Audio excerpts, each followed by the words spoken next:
कहानी की शुरुआत में हमें समंदर के बीचों बीच एक बहुत बड़ा शिप दिखाई देता है जो रोशनियों से भरा पड़ा था, जहां नए साल की खुशी में सब लोगों के बीच रात की पार्टी चल रही थी। इस शिप पर पूरे 2000 लोग मौजूद थे। सब लोग अपनी अपनी पार्टी में बहुत खुश थे, लेकिन इन्हें क्या पता कि इन सब की खुशी कुछ ही देर की मेहमान थी। सब लोग पार्टी में गुम थे कि तभी इधर कैप्टन को शिप के सामने कुछ गड़बड़ महसूस होती है। ये देखकर वो तुरंत एक दूरबीन से सामने देखता है तो सामने से एक बहुत बड़ी लहर उनकी शिप की तरफ बढ़ रही थी, जिसे देखकर कैप्टन के रोंगटे ही खड़े हो जाते हैं। कैप्टन तुरंत शिप को लहर की तरफ जाने से रोकने की कोशिश करता है और खुशकिस्मती से वो शिप की दिशा दूसरी तरफ मोड़ लेता है। यहाँ वो लहर भी तेजी से उनकी तरफ बढ़ रही थी। इसी दौरान शिप में इमरजेंसी अलार्म भी बजने लग जाता है। वहाँ शिप का ऑफिसर आकर सबको बताता है कि शिप की तरफ एक बहुत बड़ी लहर तेजी से बढ़ रही है, इसीलिए हमें शिप की दिशा इमरजेंसी में मोड़नी पड़ी ताकि हम सब उस लहर से बच सकें, क्योंकि लहर बहुत बड़ी है और हमारी तरफ तेजी से बढ़ रही है। इसलिए आप सबसे गुजारिश है कि आप सब शांत रहें। ये सुनकर वहाँ सब लोगों के बीच भगदड़ मच जाती है। सब लोग डर से इधर उधर भागने लगते हैं। इसी दौरान वो लहर भी शिप के करीब आ चुकी थी और वो लहर पूरी तरह उस पहाड़ जैसे जहाज को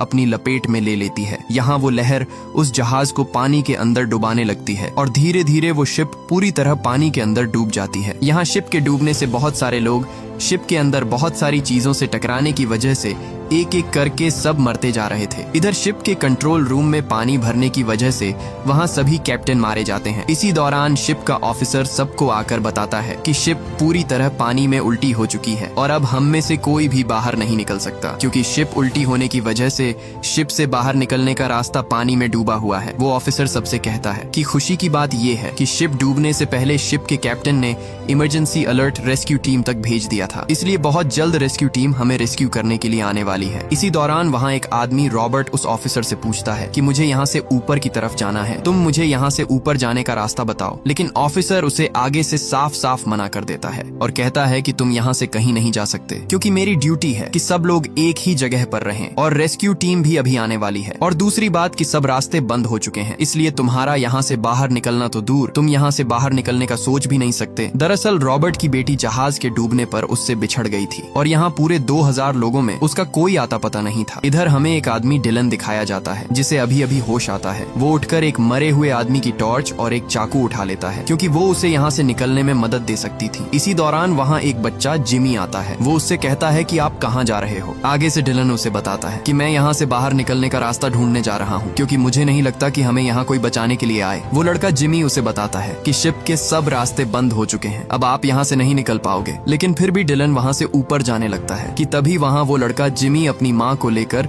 डिलन के पास आ जाता है। उसकी माँ डिलन से कहती है कि मेरा बेटा बता रहा है कि आप यहाँ से बाहर जा रहे हैं, लेकिन बाहर निकलने का रास्ता तो नीचे पानी में है, इसलिए अब आप यहाँ से नहीं निकल सकते। डिलन उसे कहता है कि मुझे एक रास्ता पता है जहाँ से हम आसानी से निकल सकते हैं। इसी दौरान वहाँ रॉबर्ट और एक बूढ़ा आदमी रिचर्ड आ जाता है। रिचर्ड उन्हें बताता है कि मैं एक आर्किटेक्चर हूँ और मुझे इन बड़े बड़े शिप्स के बारे में बहुत अच्छे से पता है। वो उनसे कहता है कि ये शिप उस तरह नहीं बनाया गया कि ये पानी में उल्टा होकर भी तैर सके, इसलिए ये शिप ज्यादा देर तक पानी में टिक नहीं पाएगा और ये बहुत जल्द डूब जाएगा, जिससे हम सब मारे जाएंगे। इसी दौरान रॉबर्ट डिलन से कहता है कि तुम्हें डिस्को क्लब का रास्ता पता है या नहीं, तो वो उसे आगे से बताता है कि हाँ मैं जानता हूँ वो रास्ता। रॉबर्ट उसे बताता है कि मेरी बेटी वहीं पर है और मुझे लगता है वो किसी खतरे में है, इसलिए मैं अपनी बेटी को हर हाल में वहाँ से बचाकर ही रहूंगा। तभी वहाँ रॉबर्ट एक आदमी जो शिप का वेटर था उसे कहता है कि तुम हमारी मदद करो, मैं इसके बदले में तुम्हें डबल पैसे दूंगा। इसलिए ये सुनकर वो आदमी रॉबर्ट की ये डील मान जाता है और वहाँ से पूरे 6 लोग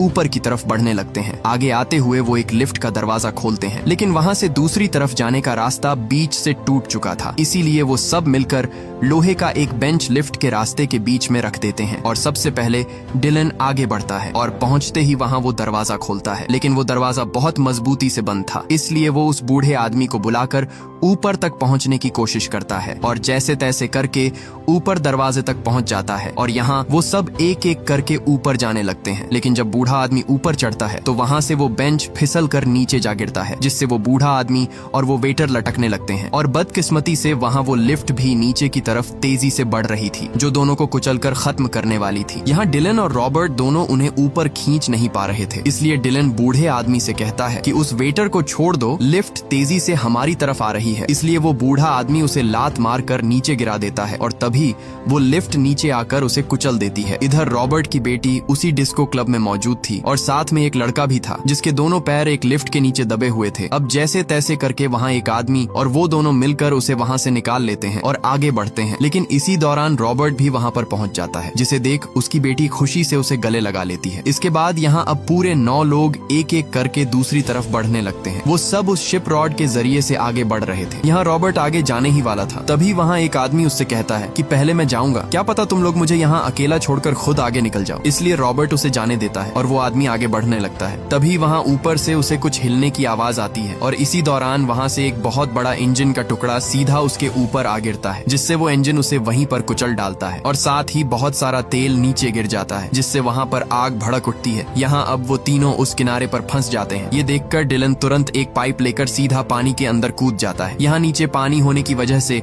आग उसे छू भी नहीं रही थी, इसलिए वो जैसे तैसे करके एक किनारे तक पहुंच जाता है। डिलन किसी तरह करके ऊपर आकर वो पाइप एक लोहे से कसकर बांध देता है और खुशी से चिल्लाते हुए उन्हें अपनी तरफ बुलाता है। इसी दौरान रॉबर्ट और उसकी बेटी लटक कर सीधा दूसरी तरफ आ जाते हैं। इधर उस शिप के सभी शीशे भी टूटने लगते हैं, जिसे देखकर वहाँ के शिप ऑफिसर के रोंगटे खड़े हो जाते हैं, क्योंकि अब वो सारा पानी शिप के अंदर आने वाला था और सबकी मौत उनका इंतजार कर रही थी। यहाँ धीरे धीरे उस शिप के अंदर पानी भरने लगता है और तभी पानी के प्रेशर से सभी शीशे टूट जाते हैं और सारा पानी शिप के अंदर भरने लगता है और सब लोग वहाँ पूरी तरह डूब जाते हैं। सब एक एक करके वहीं पर मारे जाते हैं। उन सबको मरता हुआ यहाँ वो 8 बचे हुए लोग देख रहे थे और यहाँ वो अंदर ही अंदर सोच रहे थे कि उनका वहाँ से निकलने का फैसला बिल्कुल ठीक था, जिससे उनकी जिंदगी बच जाती है। अब वो जल्दी से एक जगह पर आते हैं जहाँ उन्हें एक वेंटिलेशन का रास्ता मिलता है। रॉबर्ट ऊपर देखता है तो दोनों तरफ वो वेंटिलेशन खुले हुए थे, इसलिए यहाँ वो एक एक करके उस वेंटिलेशन से आगे बढ़ते हैं। ऊपर पहुँचते ही रॉबर्ट को एक जाली मिलती है जो बहुत मजबूती से बंद हुई पड़ी थी और उसके ऊपर मजबूती से नट लगे हुए थे। लेकिन वहाँ उनकी बदकिस्मती कि उस वेंटिलेशन में भी अब पानी भरने लगा था। रॉबर्ट उस जाली को तोड़ने की कोशिश करता है, लेकिन वो जाली बहुत मजबूत